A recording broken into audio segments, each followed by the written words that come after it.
Saskatchewan waste electronic equipment program for the online. Recycling 20 million pounds of old electronics. Now, sleep as a new ally. The Regina Saskatchewan.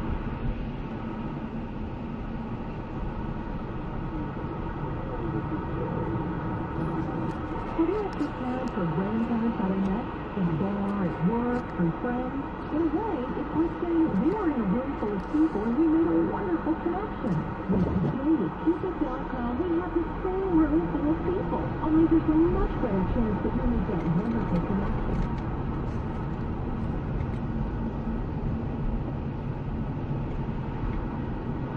You can meet someone just like you. That's Cupid.com.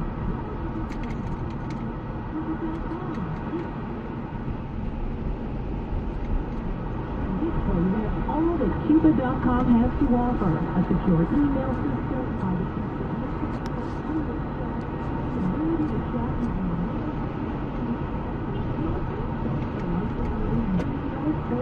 some more. Now you can make an even better connection with the people that you're meeting on Cupid.com. Are you looking for love? It all starts with dating, and now dating is even easier when you do it online with Cupid.com. This is an encore presentation of Charles Adler, recorded earlier for broadcast now on Regina's #1 news and information station, News Talk 980 CJME. Back in the 90s when I was based in Toronto, Laurie Goldstein was writing a column for the Toronto Sun, and his base was Queen's Park, the Ontario legislature. And he didn't write like he was just a great storyteller. Just a lot of soul there. And I wanted to get him on the radio at time. You know, he just wasn't sure at that point whether or not he was radio worthy. And at times I think he didn't agree that he was. And was he ever wrong? And is he ever one of the highlights of our radio careers and our radio enterprises? And Laurie Goldstein, you have done a great compendium here on something that you've always paid lots of attention to, and that is ethics and telling the truth and fudging the truth. You've called Dalton McGinty Teflon McFibber. You've said that he has an advantage, and you've written one just very, very recently called The Lie of the Land, and the subheading is, Who cares if politicians don't tell the truth? And I think that's an important thing to look at, because as much as we like to say that we want to reward people, whether they're politicians or other people in our lives, we want to reward people for telling the truth, we want to punish people who are slippery with the truth, we do keep re-electing and rewarding those people who are slippery, don't we? Yeah, I mean, for your national audience, I mean, Dalton McGinty, the Premier of Ontario, is running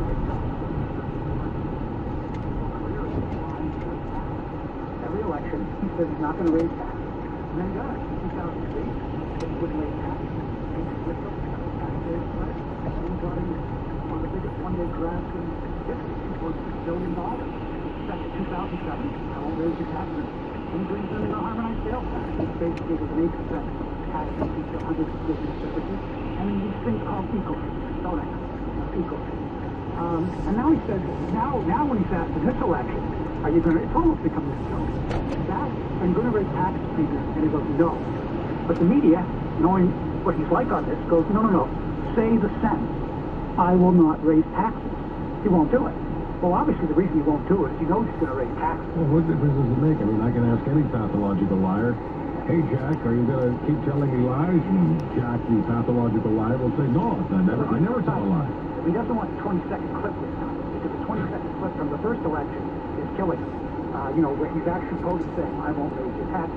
But look, it's not just, and he's very successful. He's going for the majority. John Craig in 1993 promised to scrap the GST.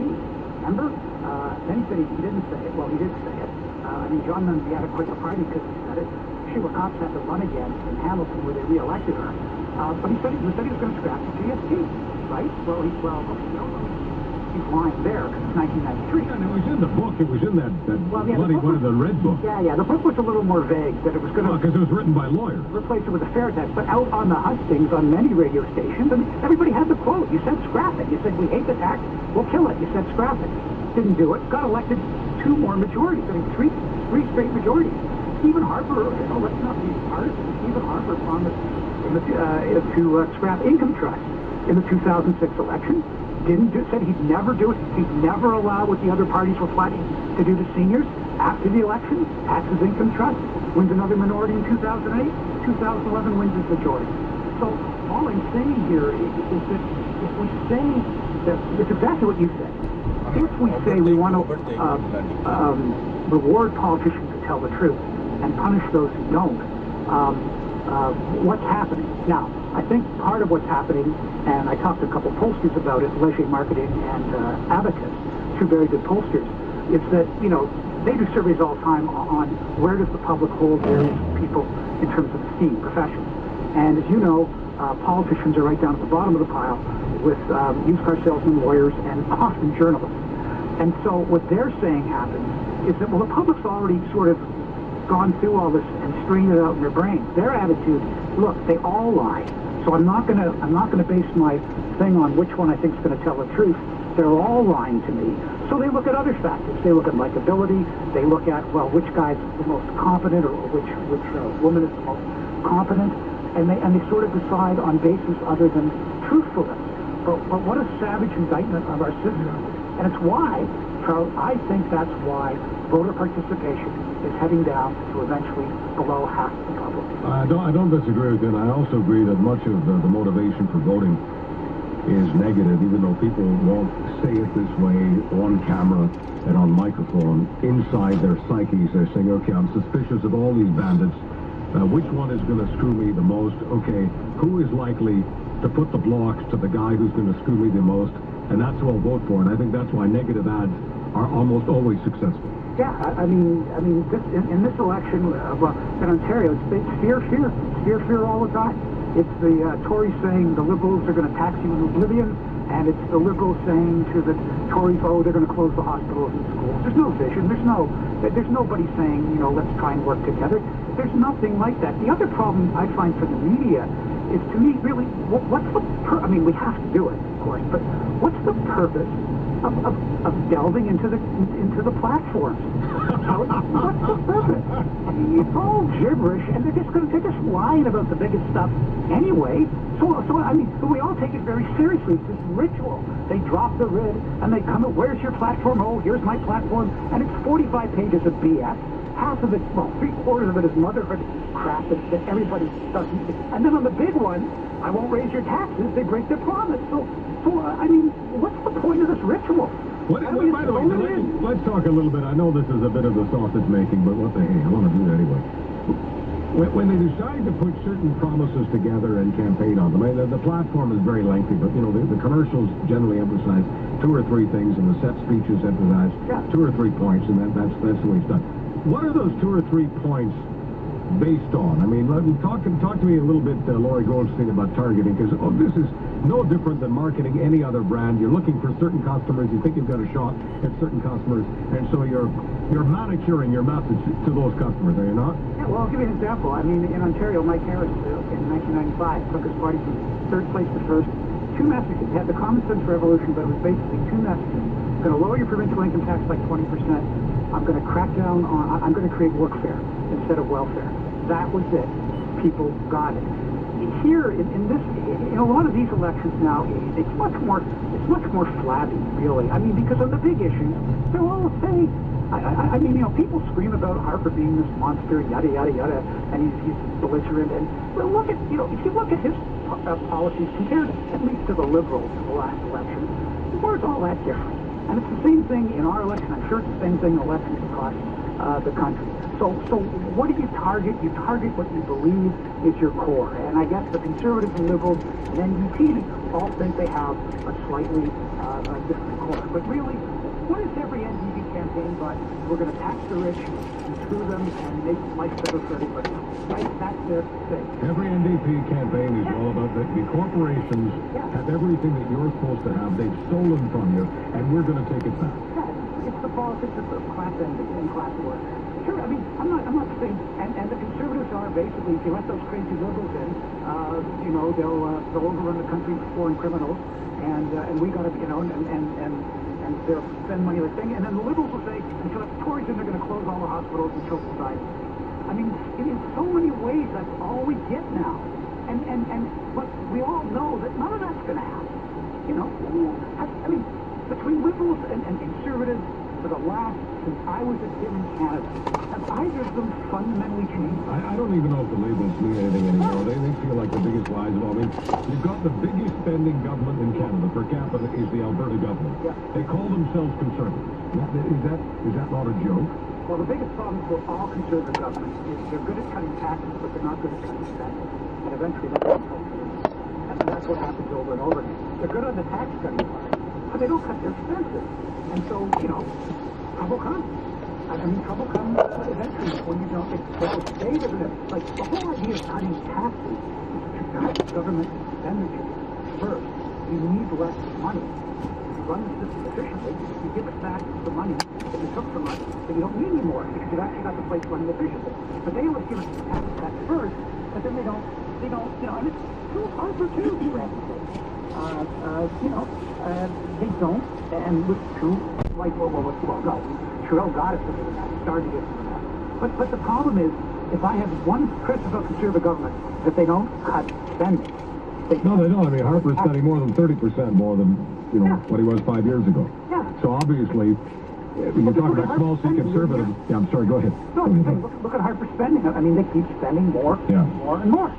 I mean, I think they're better. I think they're better than the Liberals and the NDP.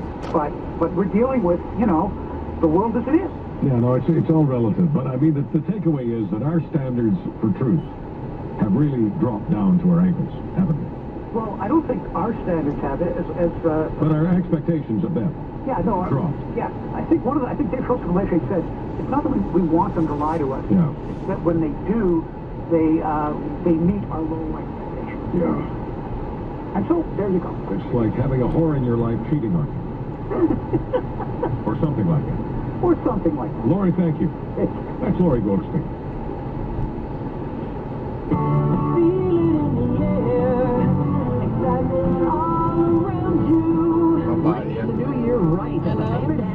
Babae drive dyan. So, Midnight lunch and rocking in 2012 with great entertainment by Freebird. Doors open at 8 p.m. New Year's Eve, and tickets are just $10. Available now at the Painted Hand box office or online at sega.sk.ca.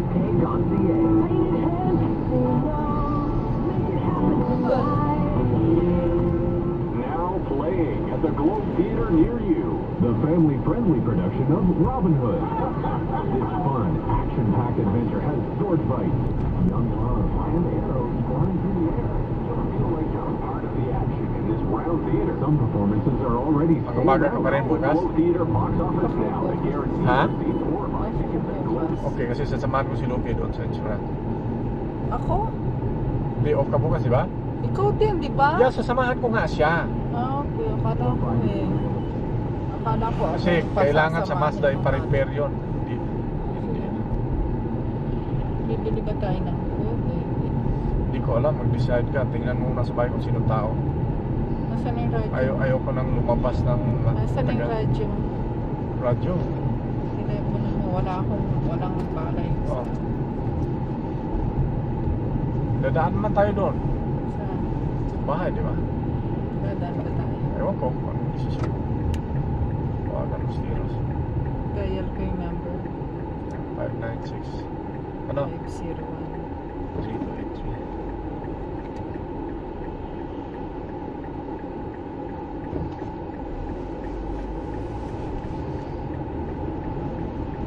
Baka wala akong isa.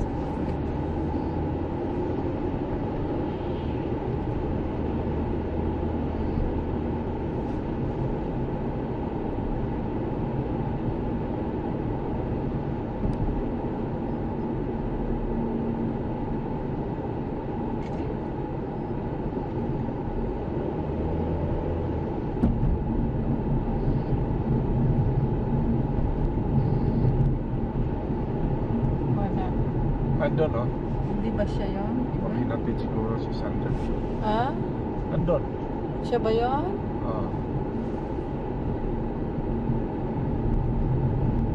Teresa? Okay. Wala ka sa bahay? Tawagan mo ang telepono ni daddy mo. Wala. Ibig sabihin wala siya sa bahay. Nag-drive drive yan.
Nilinis naman.